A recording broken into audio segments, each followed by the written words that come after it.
karon hatag-hatagan daig bugas, himuon pang tag 20 ang kilos bugas dinhis Visayas. Way apil ang Luzon, way apil ang Mindanao. Nganong ingon ana man na, ambot lang. Wa ta kibaw. Kamo na lay diskubre ana, kita na lay mamalandong. Kay panahon mas eleksyon.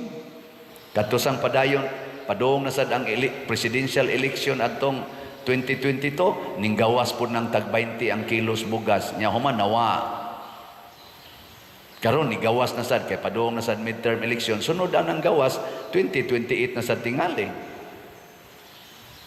Kanang ato na ning pamalandungan, mura magdili na kay ni Diyos nun. Nya kay dili man Diyos nun, dili na nato paminawon. Ang paminaw nato unsa man, magtinabangay ta, magpasayloay ta, mag-inantusay ta, og siguroon nato ang labing ubos. Mao na ang bato nga gisalikway sa mga magtutukod atong higugmaon.